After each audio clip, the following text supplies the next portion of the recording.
La primera ministra británica se enfrenta una vez más a la Cámara de los Comunes, en donde defenderá el acuerdo del Brexit alcanzado con Bruselas y argumentará por qué rechaza la posibilidad de realizar un segundo referendo.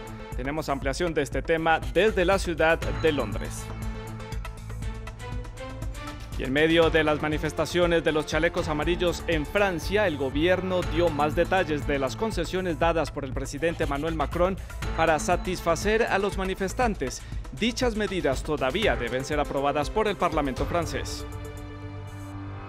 Y en Perú, la Agencia de las Naciones Unidas para los Refugiados, ACNUR, presentó una iniciativa para esta época de Navidad con la que busca que los ciudadanos peruanos ayuden a miles de venezolanos que han llegado a ese país suramericano escapando de la crisis. Muy buenos días, bienvenidos a las noticias de France 24. Soy Santiago López González, gracias por estar con nosotros a esta hora. Vamos a comenzar en el Reino Unido, en Europa, en donde la primera ministra británica reiterará su oposición a la celebración de un segundo referendo sobre la permanencia de su país en la Unión Europea. La premier británica Theresa May afirmó que una segunda consulta causará un daño irreparable a la integridad política del país. May también se prepara para una declaración en la Cámara de los Comunes, que es la Cámara Baja del Parlamento británico, para defender su posición e intentar desbloquear las negociaciones con los parlamentarios que todavía no aprueban el pacto alcanzado con Bruselas. Previamente conversamos con Luisa Pulido, la corresponsal de France 24 en la ciudad de Londres, en el Reino Unido, y nos dio más detalles en torno a este tema.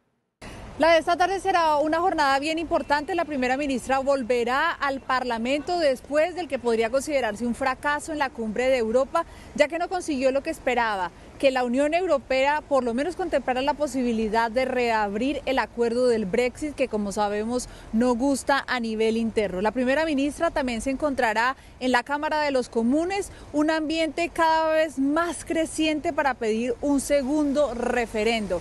A esto se une el discurso del ex primer ministro Tony Blair, quien el viernes dijo que la única opción de salvar al Reino Unido de esta crisis es un segundo referendo. Sin embargo, la primera ministra, previendo este debate, ha dicho que un segundo referendo romperá la fe en los británicos, que otro voto hará daño irresponsable a la integridad de la política y que quienes votaron por salir de la Unión Europea verán que la democracia no se cumple en este país. Lo cierto es que la primera ministra sabe que el Brexit que ella presentó en el Parlamento no gusta. Este está prácticamente en cuidados intensivos. El Parlamento empezará su receso de Navidad este jueves y lo cierto es que tanto el Parlamento como el país quieren otras opciones. Y nos vamos ahora hasta Francia. En medio de las protestas del movimiento de los chalecos amarillos, el primer ministro de ese país, Édouard Philippe, dio más detalles acerca de las concesiones dadas la semana pasada por parte del presidente Emmanuel Macron a los manifestantes. Las medidas están dirigidas a un aumento del salario mínimo, una propuesta que todavía debe ser aprobada por el Parlamento en los próximos días. Más en el siguiente informe. El final de una crisis es lo que espera obtener el gobierno francés con una serie de concesiones para el movimiento de los chalecos amarillos anunciadas la semana pasada por el presidente Emmanuel Macron. En una entrevista del lunes, el primer ministro Édouard Philippe arrojó algo más de luz sobre las propuestas. Al comienzo de la lista, un aumento del salario mínimo. En realidad, el Ejecutivo no subirá los 1.500 euros mensuales de la paga mensual. Lo que quiere es que más trabajadores con bajos ingresos queden cobijados por un subsidio estatal. Esto se traduce en 100 euros más al mes para trabajadores independientes. Otra medida clave es acabar con los impuestos sobre las horas extra, cuando se superan las 35 horas a la semana. Según Philippe, de esta manera habrá una ganancia de 400 euros al año. Los críticos aseguran que esta política extrae fondos vitales de la seguridad social. También hay más compensación para los jubilados que se vieron golpeados por un reciente alza de impuestos sobre los beneficios pensionales. Ahora el gobierno asegura que solo el 30% de esa población se verá afectada. Se estima que este paquete de normas costará unos 10.000 millones de euros, algo que está previsto se cubra con más recortes sobre el gasto, así como impuestos sobre gigantes de la tecnología como Google, Apple, Facebook y Amazon. De momento, estas medidas irán a la Asamblea Nacional, donde se espera sean aprobadas. La pregunta que queda en el aire es, ¿será suficiente para apagar las protestas? Y seguimos en el viejo continente porque este fin de semana se vieron protestas antigubernamentales en varias capitales europeas. En Bruselas, la capital de Bélgica, militantes de los partidos flamencos de la derecha rechazaron la adhesión de Bélgica al pacto migratorio de la ONU. Por su parte, en Budapest, la capital de Hungría, alrededor de 10.000 personas se manifestaron contra el primer ministro de ese país, Viktor Orbán. Mientras tanto, en Serbia y Austria también hubo manifestaciones en contra de sus respectivos gobiernos. Más detalles en el siguiente informe. Las protestas en varias capitales europeas marcaron el creciente descontento. En Bruselas, la policía respondió con gases lacrimógenos y cañones de agua en enfrentamientos durante una protesta contra el pacto migratorio de la ONU. Miles de personas se movilizaron a las principales instituciones europeas en protestas organizadas por los partidos flamencos de derecha para expresar el temor de que el acuerdo incremente la inmigración.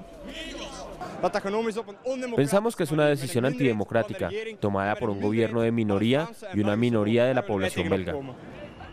En la capital húngara, más de 15.000 personas tomaron las calles para oponerse a las reformas laborales del gobierno de Viktor Orbán. Llamada ley esclava por sus oponentes, permite a los empleadores demandar 400 horas extra a sus trabajadores y tomarse hasta 3 años para compensarlas. Fue la cuarta manifestación en una semana, desafiando lo que los manifestantes consideran un liderazgo cada vez más autoritario. Tengo suficiente y mis amigos también. Esto no se trata de los políticos de oposición o de quién está de qué lado. Esto es acerca del descontento de la sociedad húngara que tuvo suficiente. En Viena, cerca de 17.000 personas se movilizaron el sábado para rechazar las políticas antimigratorias del gobierno de derecha de Sebastian Kurz a un año de su asunción. Mientras que en Belgrado, miles de serbios respondieron al llamado de la oposición para denunciar la creciente violencia del presidente Aleksandar Vučić, a quien acusan de ejercer un liderazgo autoritario y de controlar los medios de comunicación. Y en otros temas, unos 10 millones de ciudadanos de Madagascar en África están convocados a las urnas para participar en la segunda vuelta de las elecciones presidenciales. 2 expresidentes, Marc Ravalomanana y Andry Rajoelina, son los protagonistas de estos comicios. Ambos participaron en un debate televisivo en el que se acusaron recíprocamente de corrupción e incompetencia en sus respectivos mandatos anteriores. Y en Perú, la Agencia de las Naciones Unidas para los Refugiados presentó una campaña para promover la solidaridad entre los peruanos con los migrantes venezolanos. El motivo de esta iniciativa es ayudar durante las festividades navideñas a quienes han huido de Venezuela y han llegado a este país suramericano. Tatiana Suárez nos cuenta más.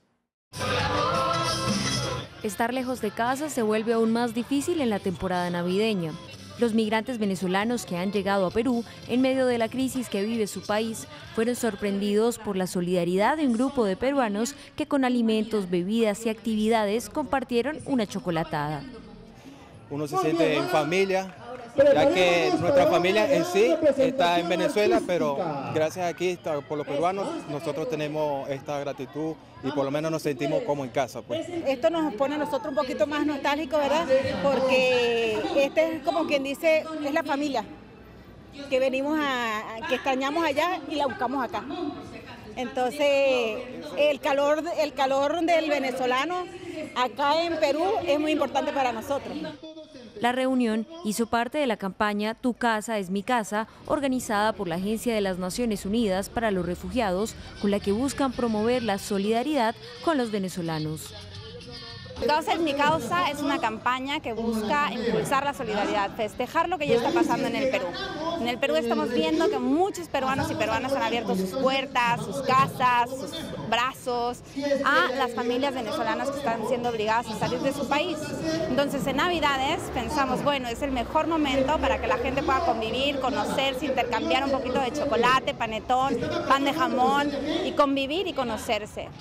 Días antes, la ONU presentó un plan regional de ayuda a migrantes y refugiados venezolanos basado en proyecciones que indican que de aquí a un año hasta 2 millones de personas más abandonarán su país. Y con esto llegamos al final de las noticias en France 24. Más información en france24.com y también en las redes sociales. Siga con nuestra programación. Feliz día.